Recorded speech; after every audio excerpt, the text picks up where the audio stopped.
тамырға да суық тиеді. Бүгінде адамдардың көбіне, әсіресе жастарға күздің қара суығы мен қыс күндерінде жалаңбас жүру тән. Оның үстіне біздің оңтүстіктің қысы жұмсақ, бұл да адамдарға алдамшы әсер етеді. Негізінен қыста басты суықтан, аяз бен желдің, ылғалдың әсерінен қорғаған дұрыс. Өйткені біріншіден, суықта жалаңбас жүру бастағы қан тамырларының жұмысына зиянын тигізеді.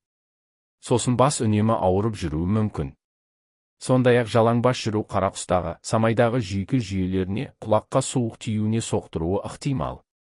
Одан бөлек аяз шаштың жай күйіне де кері әсер етеді.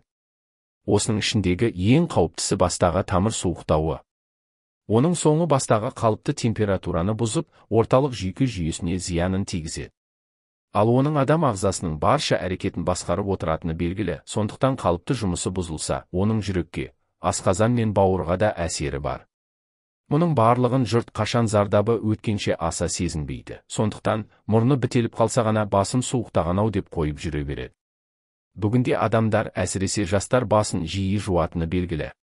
Одан соң шашын фенмен кептіріп алады да, сосын сабағына немесе жұмысына асығады.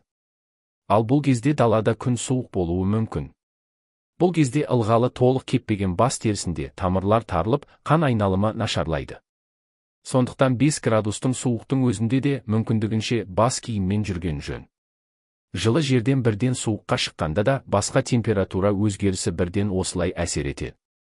Сондықтан күн суықта бас киімді сыртқа шықпай тұрып киген дұрыс. Ал суықтан жылы жерге кіргенде бас киімді шешкен дұрыс, ол да тыныс алуы қажет, қан айналымы қалыпты жүруі тиіс. Суықтан қорғайды деп бас киімді де қалай болсын солай киіп жүрген дұрыс емес. Ол басты, оның тамырларын қыспауы керек. Тар бас киім қан айналымына, зат алмасуына кедергі келтіреді, адамның үнемі басы ауырып жүретін болады. Әсіресе маңдай, самай, желке тұстарды қысып тұратын бас киімді көп кимеген, жалпы, бас киімді дұрыс таңдаған абзал.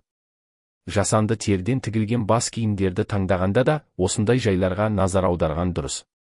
Жалпы, терден тігілген қалың бас киімдерден гөрі жүн, биязы жүн, мохер араластырып тоқылған бас киімдер ыңғайлы әрі басқа қолайлы болады. Олар басты аса қыспайды, сондықтан қан айналымына зияны жоқ, оған қоса басқа суық өткізбейді. Суық ауа райында самайды қысып тұратын, бастың артқы бөлігін түгел жаппайтын бас киімдер кигенде белгілі бір дәрежеде басқа зиянын тигізетіні дәлелденген. Бас киім таңдағанда оның иісіне де мән берген жөн.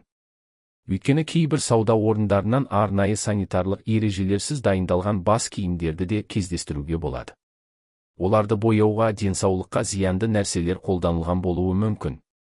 Өз кезегінде ол бас ауруына, әлсіздікке, жүрек айнуына, тағы да басқа жайсыздықтарға себеп болып жатады.